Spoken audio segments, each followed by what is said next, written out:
welcome to Community Crossfire, another point of view. I'm your host, Norman Oliver. We have an interesting show tonight. I thought one of the interesting things is what's going on in 3rd Councilmatic District. It's one of the most, I wouldn't say impoverished, but as far as economically depressed, and maybe that's not even the right word, but you have more people running that district than any other district. So I thought that this would be an ideal time for the folks who are running to get an opportunity to give you their platform. We'll certainly take phone calls. And also, next week we're going to have the insurance commissioners on and debating about the insurance commissioners. And I think one of the big debates is going to be August the 19th, where we're going to have the mayoral debates, people running for mayor. And that's going to be a 2-hour special. I was talking to my good friend Jim Gilliam Sr.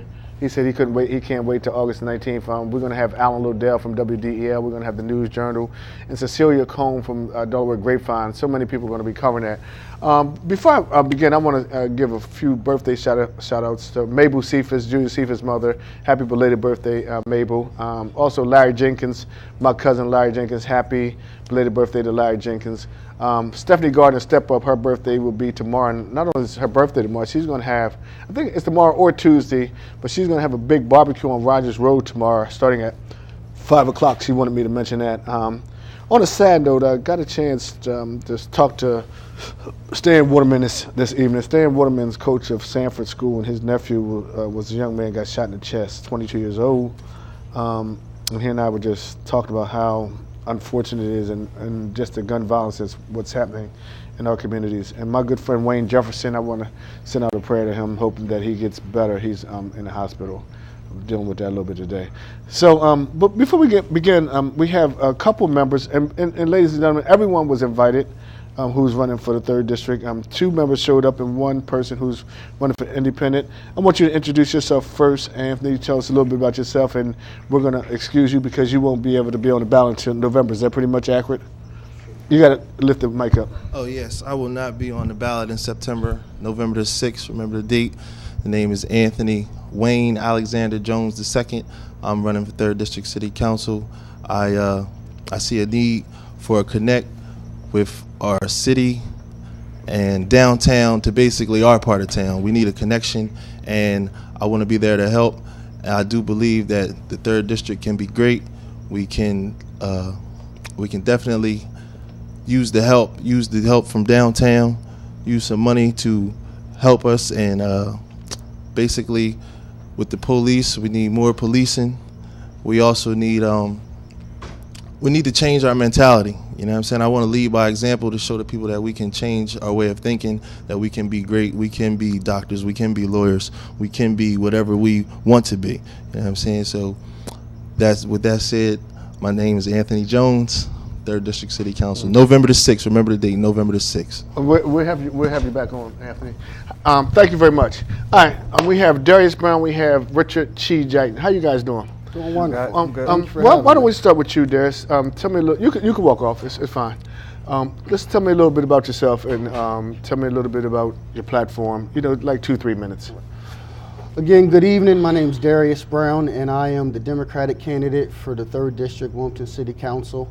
I'm running for the 3rd District. I am born and raised here in the city of Wilmington, grew up on the east side of Wilmington, and I'm running to improve our neighborhoods. My campaign slogan is prepared to serve.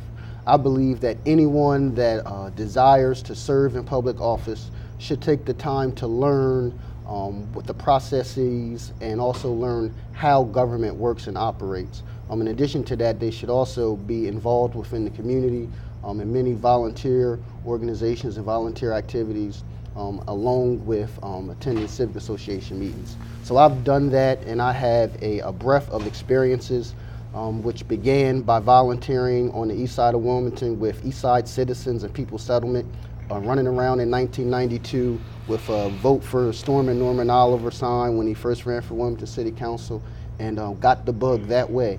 And went on later on in life and went to Howard High School, where I'm concentrated in public service, and interned in the Wilmington Fire Department and Police Department, and then on to Delaware State University, where I was a political science major, and also founded the Young Democrats chapter at Delaware State. After Delaware State, I went to work in Dover for State Senator Margaret Rose Henry as an aide to her, and then as a project manager for then U.S. Senator Joe Biden and his successor Ted Kaufman. Since that time, I've worked in advocacy with larger nonprofits in the state, including Connections Community Support Programs and the Delaware State Education Association. I just completed a leadership fellowship in Washington, D.C. at the Center for American Progress. And so I believe with all of those experiences and my ability to work within the community allows me and I present the best candidate to represent the people in the 3rd District, because I live in the 3rd District, I grew up with the people in the 3rd District, but I also have taken the time to prepare myself for this opportunity to build better neighborhoods. Okay, thank you. Richard? Yes, my name is Richard Chi Dighton. I am also a resident of 3rd District, born and raised. And one of the things I say about my candidacy is I would never forget where I came from, because I never left. Back in 2008, I decided to get involved in a political race because I saw a lot of things happening in our district that were not being addressed in our district in its entirety. Some parts of our district was improving, some parts weren't getting the services that they needed. One of my campaign slogans for this campaign is access, action, and accountability. I think that we need to have access to opportunities that are present in our community for kids to get better schooling, for people to get jobs and job training. The lack of job training is what's hurting us. We have people who want to go to work, but they don't have the skills necessary to go to work. And we have to be accountable. Accountable because as a community, we see a lot of things that are happening in our own communities and we are not addressing them. We are not standing up saying this is wrong. We are not communicating to guys on the block that, hey, you can't do this here. Things are going to have to be different. And until we, as a people, decide to make effective change in our community, we're always going to still be powerless. We cannot expect the government, city council, or the police to make a difference in our community. It's going to start with us. We have to be accountable for our own actions. And last is action. We all can have great plans to do great things in our community, but we must put those plans in action. For the last 4 years, I went to civic association meetings. I've been a part of 3rd District Planning Council, Blueprint Community, Central Baptist Development Corporation. And what I've learned over those years is that a lot of times we sit around in meetings and we have meetings about how to have a meeting about the next meeting, and nothing really gets done. I think we need to start taking action. We need to have a solid call to action, and hopefully I can galvanize our community to understand that I cannot do it alone, the government cannot do it alone, but we as a people must come together and address the issues that we have and take them face to face, take them head on. We're going to have tough decision-making abilities. You're going to have to understand policies and procedures. I've worked with the mayor, shadowed the mayor for the last year and a half, and some would say, well, why would you do that? So that I could learn how the government works on the executive side. City council is a legislative branch. So when you understand how it works and the intricacies of it, you're better prepared to serve. And I have learned a lot. I've made a lot of bad decisions, a lot of things that I've done. If I could go back and change them, I would. But the reality is that often in politics, your perception is a reality, and I have to be sensitive to that. And moving forward, I will make decisions that will represent my community well, myself, as well as my family. Thank you. I let both of you guys pretty much go a little bit over with the opening. We're going to do a little kind of rapid fire stuff. With the 3rd District, I want to know how you guys feel about the sitting councilman now and how he got elected. I mean, do you think that there should be some changes or some policy changes? Because do you think that maybe the people should have voted? Or do you think city council or like 3 or 4 people should vote on who's representing the whole district? Well, or do you have an opinion on that? I have an opinion because Sure. I was a part of that process. Right. And it was a very public process for me in how the current person was appointed. What I believe is because of the way he was appointed and him not being prepared to serve through the 2 years of his appointment, we have the issues that we currently have in the 3rd District to the level that we have them. It's also a reason why there's as many people running for a 3rd District council race as there is for running for the whole city of Wilmington, because there's been incompetent leadership in the 3rd District. So for me running, my thing is that this gentleman who's been appointed, I'm not against the process. I believe that the process is the process. If the process is going to change, then city council needs to change that process by sending it to Dover, or the residents of the city of Wilmington need to ask for it to be a ballot initiative for the upcoming election. What do you feel, Rich? Well, yeah, actually, someone asked me, did I think the procedure was fair? Did I think it was fair? And I said, when Darris was elected, I said, well, I would have thought it was fair if I was the one that was selected. But I'm in agreement that the community should have decided who won. Obviously, I lost a race by 40 points to Stephanie Bolton, a 16-year incumbent. So it's automatically, I felt like I was next in line because I ran for the seat. I did get the support of the people. And I have nothing bad to say about Eric. My campaign is not to run against anyone. My campaign is to propose new ideas and new policies to make our city more effective. So as it relates to Eric, good luck to him in his candidacy. He should have been here to debate his own issues. Why he didn't come, I don't know. But let me ask you guys another thing. Let's switch the debate a little bit to economic empowerment, because I said at the beginning I think that your district is one of the most impoverished. I mean, you have very few. I mean, you have very few businesses, right? I mean, do you have any ideas on how to create jobs or bring more jobs into the third councilmatic district? You go first, and you keep going first. Yeah, I do. As you know, Norm, I'm an entrepreneur by trade. One of the things that I talk about, and I'm going to talk about my candidacy, is getting our individuals, especially our young men who are for the large part of it, in the most trouble. You have to have a trade in today's society to make it. And I think if you bring more trades into the community, you give the ability for people to be entrepreneurs, whether it's plumbing, electrical, carpentry, auto mechanics, bakery, whatever you want to do, you can come up with a trade. And we're going to have to bring small businesses in and support them. As you know, I've had a hair salon in the district. I have a barbershop in the district. I had a construction company in the district.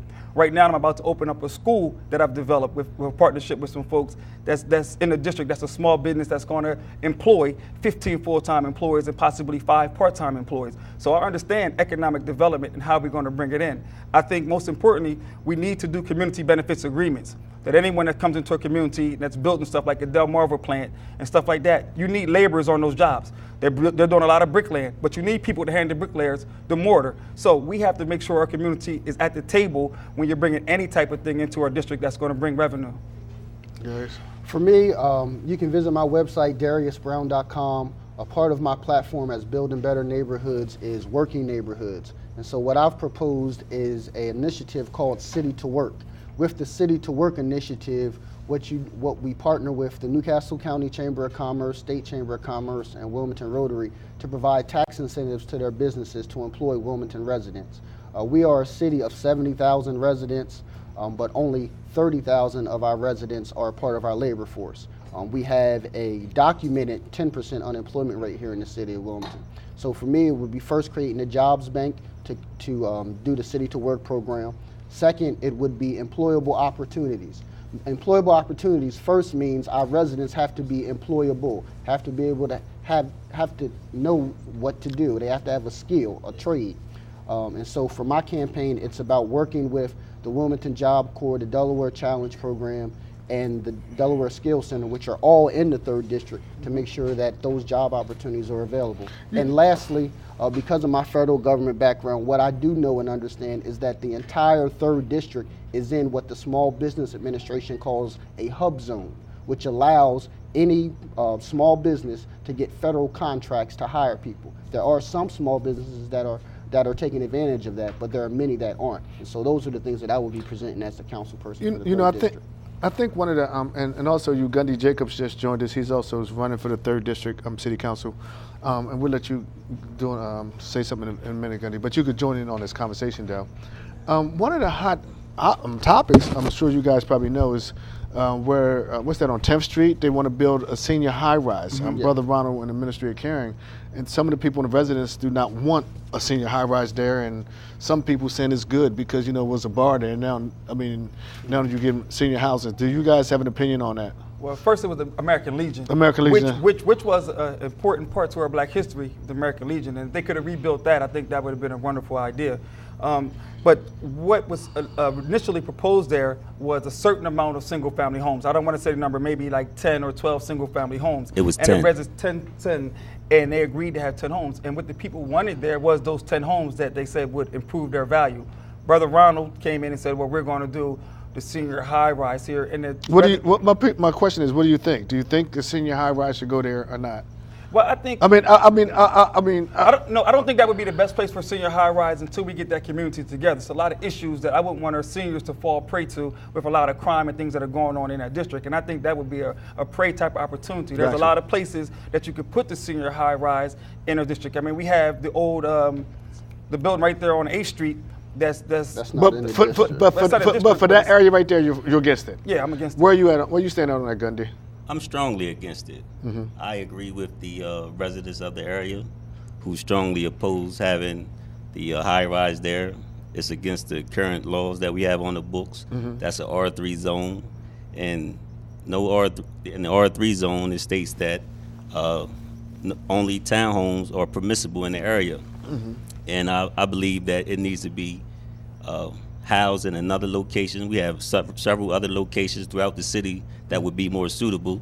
I love and respect all of my seniors. I have a grandfather and grandfather that's aging, that need housing, but I believe that's the wrong place for it. What do you think, guys? I think that this process is a process that's going to be settled before we're taken in office. It goes back before the Board of Variance, I believe, August 22nd. But what's your opinion? What do you think? That's what I'm getting to. Okay. You let everybody else go along. I'm just trying. No, it's August 22nd. So with that, what I'm saying is that I think we need to look at, because there's some residents that did support it and some residents that are against it. So we need to look at both issues and then make a decision on August 22nd. So basically, so like you said, so I'm giving you more time. So are you for it or are you against it?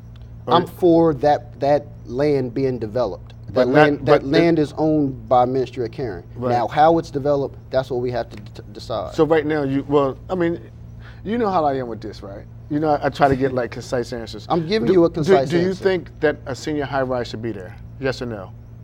I've never seen how he proposed it to be built. So I don't. So you on the fence with that? I got to see what it looks like. Okay.